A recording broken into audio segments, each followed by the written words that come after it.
Hello everyone, and to all of you who have been quietly following the story of Jack and LyTuTien.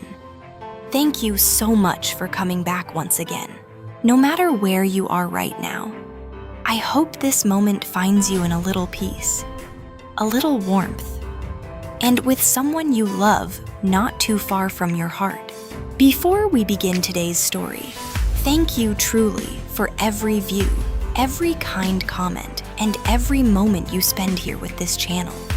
Your support means more than words can say, and it keeps these gentle stories of Jack, LyTuTien, Mother Loy, and Uncle Dung alive. Today's story is not about something loud or dramatic, but about a kind of love that often hides inside the hardest days. A time when Jack was struggling more than anyone knew, and yet still tried to save one small happiness for the woman he loved. So if you enjoy heartfelt stories like this, please take a moment to like the video, subscribe to the channel, and join our little community of viewers who love following the quiet, emotional journey of Jack and LyTuTien. And now, let us step gently into today's story.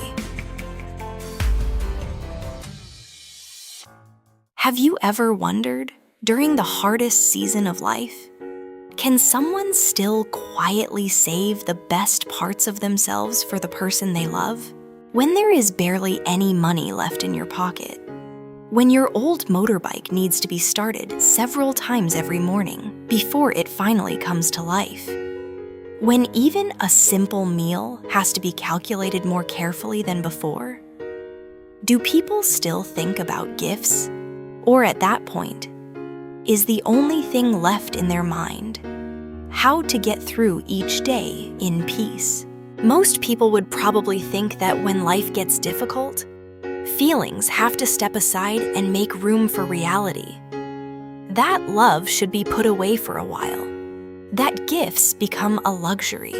That only when life feels stable again can people begin to care about small joys. But for Jack, it was not like that. Lately, life had not been going smoothly for him. Work had become uncertain. Money inside the house was slowly turning into a daily, visible worry. No one said too much about it, but anyone living under the same roof could feel it.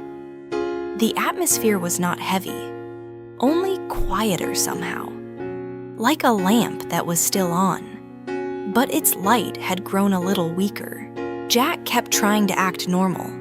He still came and went as if nothing serious had happened. He still sat down for meals with the family.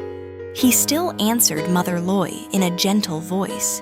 He still nodded whenever Uncle Dung spoke to him. But if you looked carefully, you could already see tiredness beginning to settle in his eyes.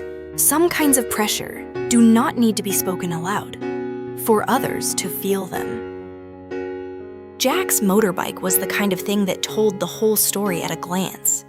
It was an old bike that had stayed with him for a very long time. The paint had faded, the footrest was scratched. One corner of the seat was slightly torn. Every time he started it, the sound no longer came out strong and steady, but heavy and broken, as if the bike itself was enduring life right beside its owner. Some days it stalled in the middle of the road. Some days it had barely gone a short distance before making an unpleasant rattling sound. Some nights Jack would make it all the way back to the gate, turn the engine off, and the bike would fall silent as if it had used the very last bit of strength just to bring him home. After seeing that a few times, Uncle Dung could not hide his concern. "This bike is in bad shape already. Let me take a look at it for you. Riding out this late at night like that is dangerous." Jack only smiled. "It's okay, Uncle. It can still run." That sentence, "it can still run," sounded ordinary on the surface. But sometimes, when a person speaks about an old motorbike that way, it feels as though he is also speaking about his own life. It can still go on. It can still endure. It can still keep trying. He just does not want anyone to see how tired he really is. LyTuTien was the first one to notice that change. She did not question Jack too much. She did not push. She did not make a scene, because she understood. The more deeply some people love others, the less they speak about their own struggles. They are not silent because they do not care. They are silent because they do not want the people they love to worry more. But Tu Tien saw everything. She noticed that Jack had been coming home later than before. She noticed that on some evenings, the moment he stepped into the house, he would sit quietly on the porch for a very long time, as if he had not yet caught his breath after the day. She noticed the black grease stains on his hands, the mud on the hem of his pants. And yet, when Mother Loy asked where he had been so late, he would only answer briefly, "I just had a little errand outside. Just a little errand outside."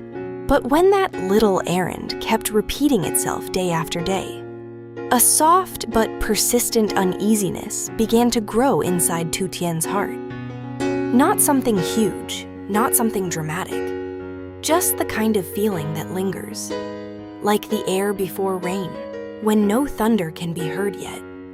But the whole sky has already changed. One evening, darkness fell over Tuyen Quang faster than usual. The wind from outside the gate carried a thin layer of cold. Mother Loy was in the kitchen. Uncle Dung was out in the yard repairing an old wooden chair.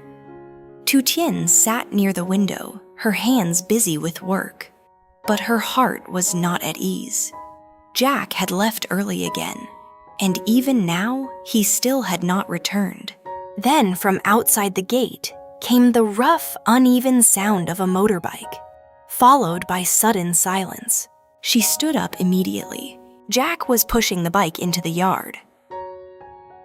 Under the warm yellow light in front of the house, he looked far more exhausted than usual.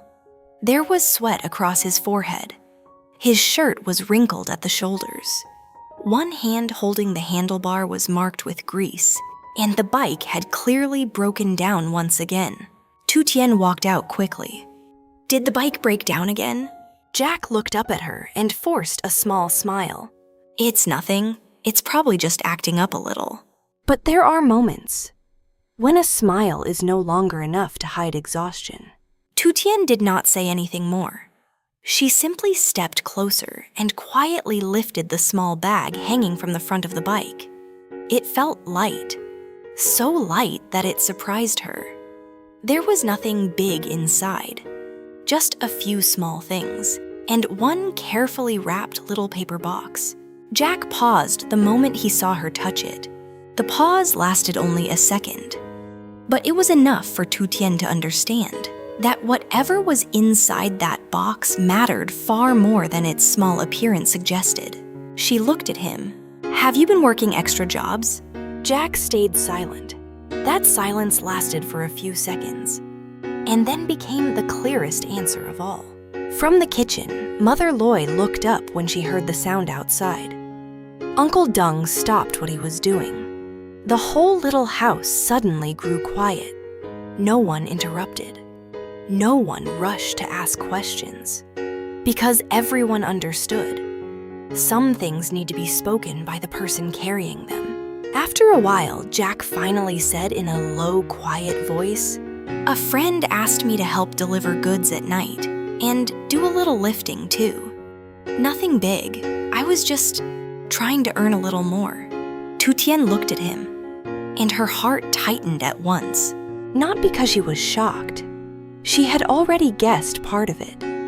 But hearing him say it out loud still hurt more than she had imagined. Because what makes people ache is not only that someone is struggling, but that he is struggling in silence, and still trying to look as if everything is fine. She asked softly, "Why didn't you tell me?" Jack lowered his eyes to the old bike. "I didn't want you to worry." Then after a very thin pause, he added, "And besides, I wanted to take care of at least a little of it myself." That sentence was not loud, not dramatic, but precisely because of that, it touched the softest place in the listener's heart. Because very often, A man does not need anything grand. He only wants to keep the feeling that he can still protect, still provide, still do something for the person he loves, even when he himself is struggling the most. Tu Tien lowered her eyes to the box in her hand. "What is this?" Jack hesitated. Then, at last, he took the box back and opened it. Inside was a small hair clip. Not gold, not silver, not anything expensive. Just a very simple clip, pale blue with a tiny delicate flower attached to it. The kind of gift that, at first glance, someone might call ordinary. But if they knew the life of the person who bought it, they would understand that it was anything but ordinary. Jack smiled very softly. It was the shy smile of someone who was not used to speaking about the feelings he kept inside. "The other day, I saw you looking at some hair clips at a stall in the market. You only looked for a moment and then walked away. But I thought, maybe you liked them." Tu Tien stood still. It was true, there had been a day like that. She had only stopped for a few seconds because the color was pretty. Then she got busy and forgot all about it.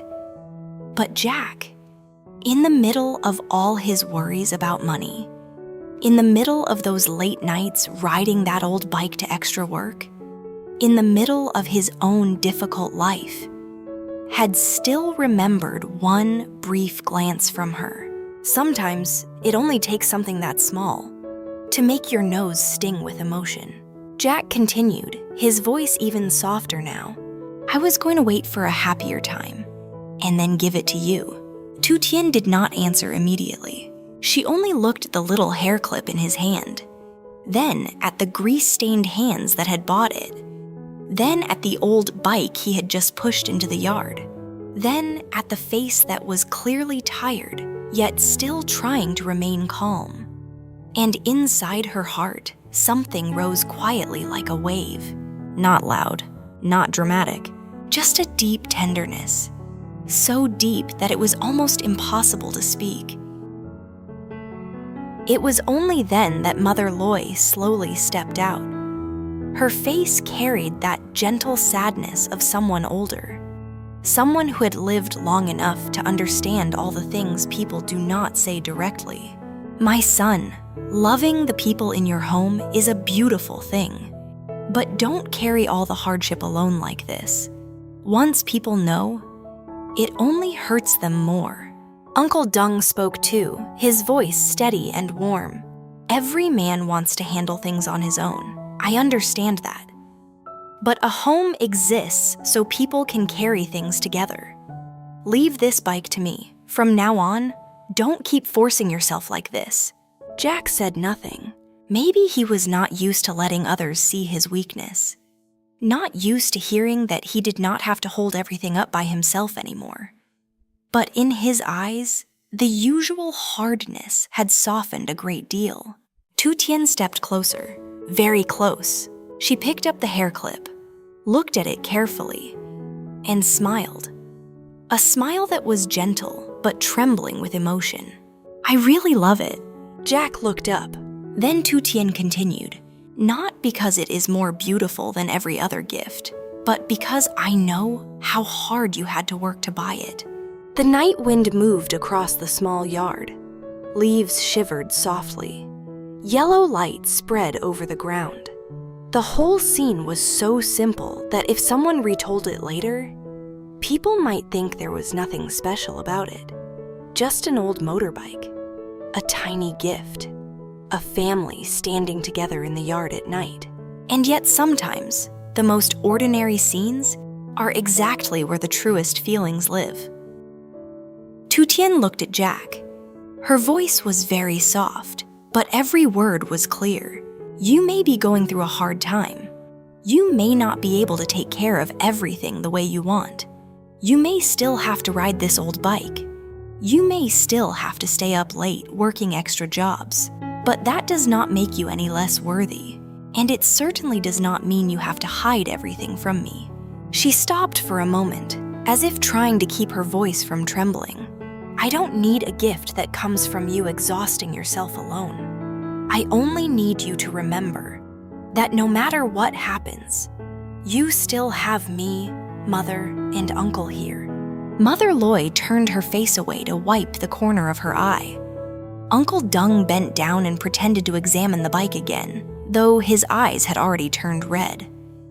And Jack, the man who had tried so hard to appear strong all this time, could only stand there in silence, looking at the young woman before him with a gaze full of depth. Perhaps in that very moment, he understood that the most precious thing he had was not the little money he had earned from those late-night jobs. It was not even the small gift inside the paper box. It was the fact that someone understood all of his quiet efforts, even though he had never spoken them aloud. That night, Uncle Dung brought the bike inside so he could fix it the next morning. Mother Loy went back into the kitchen to warm up more soup and insisted that Jack eat another bowl of rice. And Tu Tien stood in front of the small mirror, quietly clipping the pale blue hair clip into her hair. The clip was truly very simple, but in her eyes, it was more beautiful than many expensive things in the world, because it had been bought with love.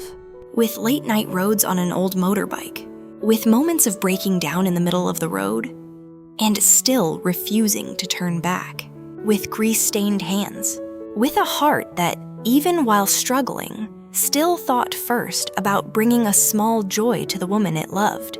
Outside that house, Jack's life might not improve overnight. The difficulties would not disappear by morning. When the sun came up, there would still be money to worry about, work to think through, a bike to repair, and many uncertainties waiting ahead. But after that night, one thing had changed. No one in that house would let Jack walk through hardship alone anymore. And Tu Tien also came to understand something very deeply, that some gifts are not big, but behind them is a very big love. That some people are not good at saying beautiful words, but they love in the quietest way, the most enduring way, and the most sincere way. Jack might not be rich yet. He might still be living through difficult days. He might still have to ride an old motorbike that often breaks down in the middle of the road. But in LyTuTien's eyes, he had never once been a poor man, because even while he himself was still lacking so much, all he could think about was how to bring her one small moment of happiness. And in this world, isn't a heart like that the most precious thing of all?